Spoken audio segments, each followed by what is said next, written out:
Hey guys, it's me, Mr. Probst. I'm here to teach you some history. This should be fun, right? Okay, let's go learn about Native Americans. Whee! I'm an avocado in the forest.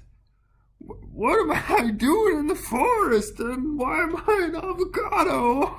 Oh, guess we should, learn about some Native Americans, right? 4 score and 7 years ago, it was time to talk about history in Mr. Probst's classroom. Hi. Let's learn about history.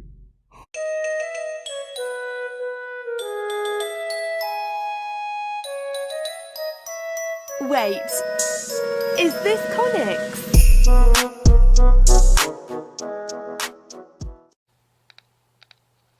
Welcome 8th graders, it's me, Mr. Probst, and we're talking Native Americans Part 2. We're going to start with some big picture ideas to help you better understand what it is we're trying to learn about Native Americans, and at the same time we're going to move on and look at different cultural regions and the tribes that lived in those regions.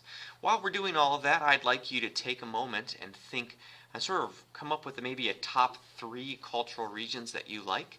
In terms of which of these cultural regions do you think is the most interesting, the most unique, the one you want to know more about. And the reason I say it is we've got a project coming up where you're going to get to research and learn about a tribe in one of these regions. And you're going to get to do a bit of a deep dive into them to sort of figure out specifics. And then you're going to put together a project which will be then shared with the entire 8th grade community. So pretty cool stuff coming up. I hope you enjoy. Alright, 8th graders, here we go. Native American cultural regions. We've already talked about 2 so far, Northeast and Southeast. Today we're going to move on. Before we do that, let's talk about big picture. Why talk about big picture in the first place? Well, in a way, this is what I want you to understand about Native Americans when we get to the end. This is what I expect you to be able to do to show that you're either advanced and proficient at this. So the first big picture idea is to be able to analyze Native American cultures and explain how they adapted to their environments. So let's break that down. Analyze just means you've got to be able to look at the relationship between Native American cultures and where they lived. Okay, simple enough.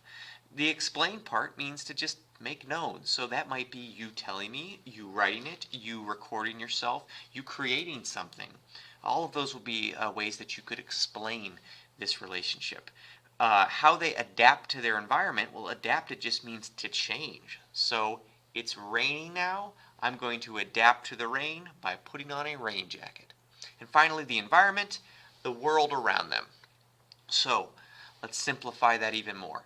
How did these Native American tribes and the people living in them, how did they figure out how to live the way that they lived? Okay. Second, how did the physical geography lead to regional conflict and cooperation? Okay, what's physical geography? Well, it's the land that you're walking around on, the climate, how hot is it outside, the plants, what's there to eat, what's there to make use of, trees, no trees, cactus, and animals, right? What's living there? What's alive? Do we have herds of buffalo? Do we have different things that we can catch to use to trade, like beaver fur? Or there's just not many animals in general? Or the animals we have are all snakes, spiders, and alligators. Okay? So how does that physical geography lead to either fighting or getting along? Okay. Oh, last one. Explore conflict and cooperation between Native Americans and colonists. Okay? So that's pretty simple. What happens when you take these people who are adapting to their environment and they are either conflicting or cooperating based on their geography, and suddenly we add colonists? What happened? Did they get together? Did they trade? Did they build a societal structure together, or did they fight each other? Okay. First group of tribes that we're going to be talking about today are one of kind of the most interesting because they're so adaptable and they cover a lot of the area that's close to home here in Missouri. So, the Great Plains Native Americans. Here's a great map of the Great Plains Native Americans. And I just show you this because we've got this big chunk of the United States. Notice it'll go up into Canada, but it crosses from top to bottom the entire of the United States. So that means, looking forward in the future, if someone, let's say colonists or Americans living on the East Coast, wants to go to the West Coast, they are ultimately going to have to come into contact with Great Plains Native Americans. That's going to be important. Okay, first thing. For these natives, animals provided resources. Animals were so important for their world. Their homes will be made of animals. The things that they learn to do will be done in order to take advantage of the animals, and the animals are going to really be at the center of their universe. Here's a great example. The American bison, or known as the buffalo. Native American tribes that used the bison as a resource would use all of the bison. Take a look at this right here. You can go ahead and pause if you want to take a look at all of these. But the general idea is that every part of the bison was used when they killed one. Or darn near close to every part of it was used for something. Right? From the hooves to the hair to the beard to the tongue to the skull to the brains to the horns to the hide to the tanned hide to the muscles to the tail to the fat, the bones, the stomach, even the bison's dung or doo-doo was used by Native Americans. So animals provided their resources. Now, it's not just the bison. It would have been elk, deer, antelope. It's just about anything else that would have shown up on the Great Plains of the United States. They would have figured out a way to use almost all of it. So very much adapting to the fact that there are lots of animals and not a whole lot else. Take a look at these pictures. But we've got grazing animals in a field. So there's not a ton of resources there except the animals. And the animals are going to be abundant because they've got tons and tons of food to eat. So you're going to have large animal populations. So the humans living in this area are going to make use of that.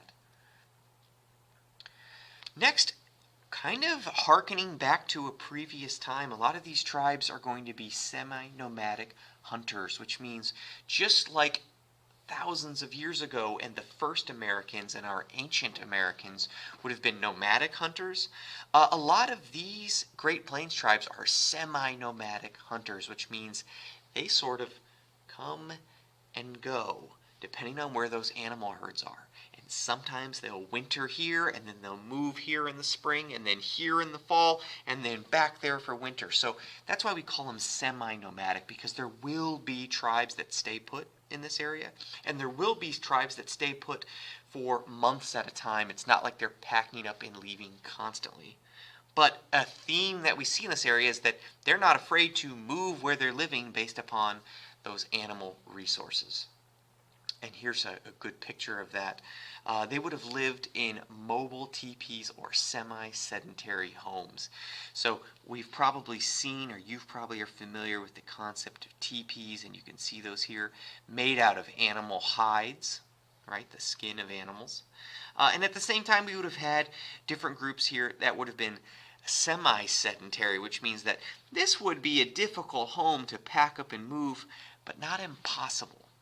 Nor is it impossible to see this group of people moving and rebuilding homes like this somewhere else, depending on the time of year. Okay, moving on. This group, and these groups of tribes are going to be somewhat famous for resisting American expansion. And in class, we'll talk about reasons why. But you've got a lot of different tribes who are used to hunting, good at it. They're semi-nomadic, which means they're used to a pretty rough lifestyle, right? They're pretty hard people who are used to moving, hunting, surviving all the time.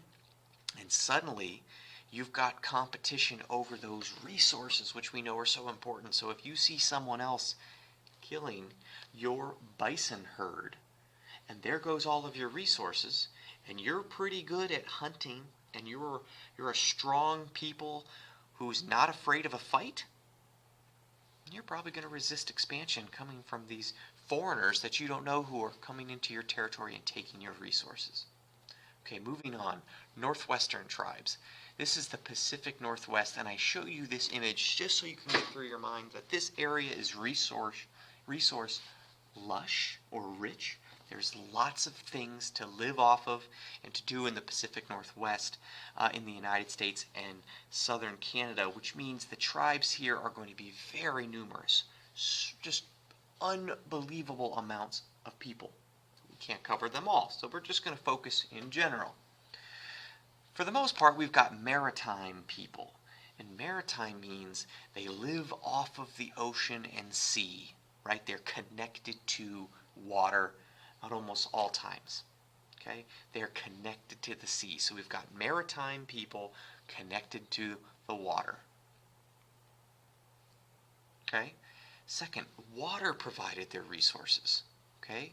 Whale, fish, seaweed. Take a look at these pictures. But the Pacific Northwest is blessed with all of these resources, like an abundance of whales and fish and seaweeds. Okay? And that's really going to be important because it provides a lot of food. And as I showed you guys on this previous picture, right, smoking fish, whale blubber, things like that is going to be very important to this area, and they're going to make good use of these resources. If you've ever been up there, I know I've got some fishermen in the class. I wanted to show you guys that the Pacific Northwest is an amazing place to go for sport fishing because they have so many different fish, both saltwater and freshwater, some that live in both. And the Native Americans living in this area would have made good use of these fish resources as well. At the river mouth, the bears catch only the tastiest, most tender salmon, which is exactly what we at John West want.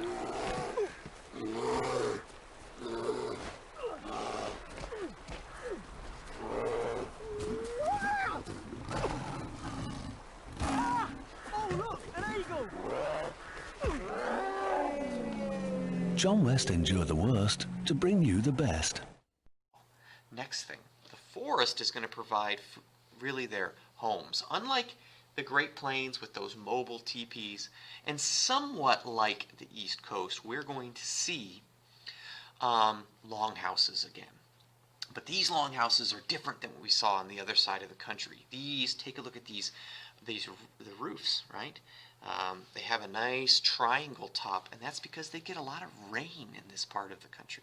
So they're going to build these in order to adapt to all of this rain. And some of them are going to be quite large. Like if you take a look at this one, this is probably big enough to hold about 30, 40, 50, maybe up to 100 people if you were using it for a meeting.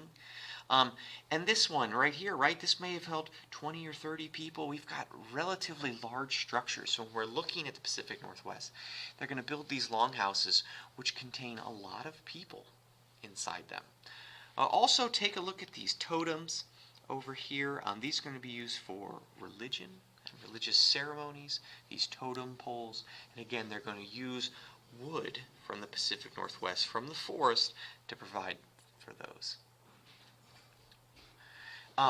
Furthermore, the forests are going to provide homes, canoes, boats, and religions. We talked about the totems as far as their religions, but we're really going to see these native tribes make good use of both the water and the resources there, live off of the water, but also make good use of the forests in this area so that they can get around the water, making boats and canoes. They have places to stay dry in their homes. And then finally, they're also going to use that wood for their religious customs. I'm a potato! I'm a potato! Help me! Why am I a potato?